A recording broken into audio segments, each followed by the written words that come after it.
ही जी कल्पना आहे, की शेत, आनंदाचं शेत, म्हणजे तुझी एक कला क्षेत्रामधली, नाट्य क्षेत्रामधली एक वाटचाल चालू होती. राहुलची जाहिरात क्षेत्रामधली वाटचाल चालू होती. तर ही शेती आणि हे कसं काय सुचलं? काय झालं? आता आनंददादांनी सांगितलं त्याप्रमाणे मी जाहिरात क्षेत्रात जवळ-जवळ 22-23 वर्ष टोटल काम केलं. मी वयाच्या एक 28-30व्या वर्षी मी ऑलरेडी एका नामांकित कंपनीत क्रिएटिव्ह डिरेक्टर झालेलो होतो. तो कैफ होता जो मी एन्जॉय केला त्यावेळेस. पण त्याचबरोबर त्याच्यातले काटे फार लवकर टोचायला लागले. मेणबत्ती दोन्हीकडनं जळली तर लवकर संपते, काहीसं तसं झालं. आणि ते सगळं नकोसं वाटायला लागलं. किंबहुना असा प्रश्न पडायला लागला की हे किती दिवस अजून अशा पद्धतीने जगता येईल. हा प्रश्न निदान मला तरी पडला आणि त्याबद्दल मी संपदाकडे खूप मनमोकळेपणाने बऱ्याच वेळा कबुली जबाब दिला. संपदाचं खूप संस्कारी असणं, ती ज्या पद्धतीचा विचार करते, ती ज्या मातीची घडलेली आहे, त्या सगळ्याचा माझ्या विचारसरणीत ढवळ्या शेजारी बांधला पवळ्या गुणही लागला. त्यामुळे मी कदाचित तसा विचार करायला प्रवृत्त झालो असेन. पण आपण नेमकं हे काय करतो आहोत, हे सगळं करून पैसे कमवून आयुष्यात खरंच सुख मिळणार आहे का, आनंद मिळणार आहे का, असा प्रश्न निर्माण झाला. काहीतरी जगण्यासाठी छान साधन मिळायला पाहिजे, मजा आली पाहिजे मनापासनं, कसली चीड नाही आली पाहिजे, उद्या सकाळी कामावर जाऊ नये असं वाटायला लागलं नाही पाहिजे, अशा पद्धतीचं काहीतरी करावं यासाठीचा शोध सुरू झाला. बऱ्याच वेगवेगळ्या गोष्टींचा त्यावेळेस मी विचार केला. सुदैवाने संपदा तिच्या क्षेत्रांमध्ये नेहमीच हा समतोल राखून होती. तिने पैशांसाठी कधी काम केलं नाही. माझ्यासाठी मात्र एक काळ असा बनला की कारकिर्दीतलं यश म्हणजे जास्त पैसा देणारी नोकरी हे होतं सगळ्यांच्या बाबतीत. एका काळात मला वाटतं घडतं, हेच घडून जातं. त्यावेळेस मला असं विचार करायचा वाटला की संपदाला कसं उद्याच्या नाटकाच्या रिहर्सलला जायला कधी कंटाळा येत नाही, त्याच्यापासून पळून जावं असं वाटत नाही, रिहर्सल आपली सोडून किंवा उद्याचा प्रयोग टाळावा असं वाटत नाही. मला का ऑफिस टाळावं असं वाटतंय? मला ऑफिसला जावं असं वाटतंय कारण माझ्या महिन्याच्या शेवटी माझ्या अकाउंटमध्ये जी रक्कम येणार आहे, ज्याच्यामुळे माझे EMIs भरता येणार आहेत मला, आणि ते EMIs कसले आहेत तर माझ्याच भोवती मीच उभा केलेला सुखाचा पिंजरा आहे आणि त्याच पिंजऱ्यात राहायला लागतंय कारण आता त्याची किंमत मला मोजायला लागते. असं काहीच. हे आता थोडंसं जास्त फिलॉसॉफिकल होईल, इतकं आर्टिक्युलेट त्यावेळेस कळत नव्हतं. पण हे इथून बाहेर पडायला पाहिजे आणि ह्याच्यापेक्षा काहीतरी वेगळं शोधायला पाहिजे असं प्रामुख्याने वाटायला लागलं होतं. आणि संपदानी त्याला साथ दिली. बरेच वेगवेगळ्या गोष्टींचा विचार केला होता. त्यातलं एक होतं चित्रकला.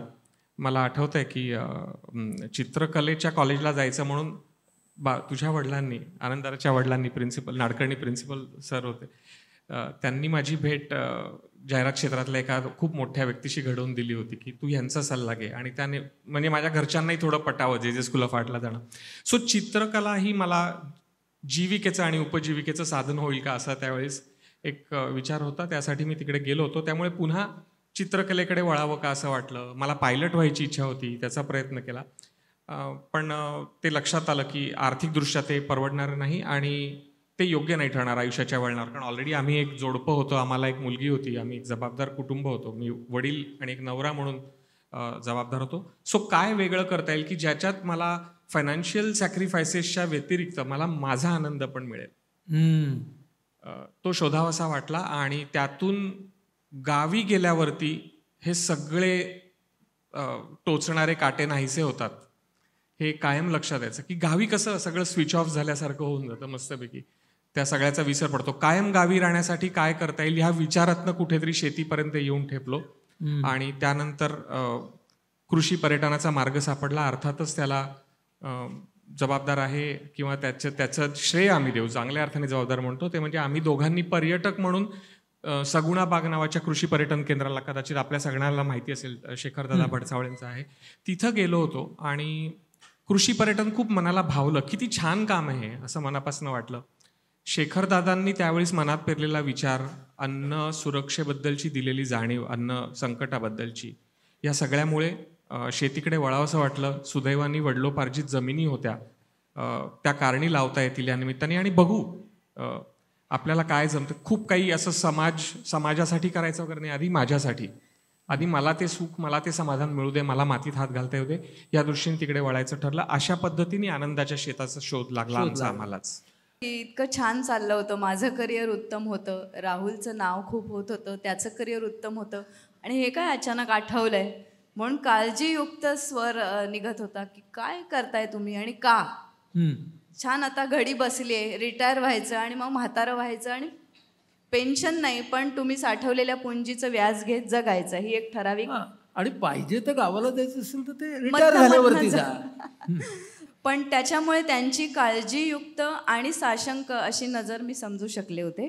आणि पण माझं काय होतं, राहुल कोणीच नव्हता तेव्हापासून त्याच्यावर माझं प्रेम होतं. मी तो विद्यार्थी असतानाही बघत होते की तो किती बारकाईने एक एक गोष्ट मन लावून करतो.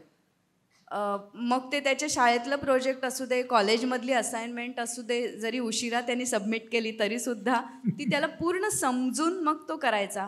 हा त्याचा प्रामाणिकपणा मला आवडला होता, जो जाहिरात क्षेत्रात पण तो स्वतःची कंपनी असल्यासारखा सगळ्या कंपन्यांमध्ये काम करायचा. तर जेव्हा असं वाटलं की आपण 40 नंतर काहीतरी वेगळं करणार आहोत, तर ते वेगळं काय करणार आहोत, तर मी राहुलला म्हटलं जे आपण ठरवू, मी तुझ्याबरोबर आहे, कारण तू करशील ते प्रामाणिकपणेच करशील आणि मी तुझी धडपड बघते आणि त्याला साथ देते. सो गावाला जाणं हा आमचा गणपती आणि होळीतला एक कार्यक्रम असायचा की गावाला जायचंच आणि मग गावाला आता कायमचं आपलं करायचं. यामधले सगळे गोष्टींची मनात वर्षभर आम्ही घेतलं आणि मग असं ठरवलं की येस, आपण दोघांनी तिथे मन आणि तन आणि धन सगळं अर्पूया, आपण काहीतरी करू, काहीच नाही झालं तर आपण छान दोघं जगू मुलीसह.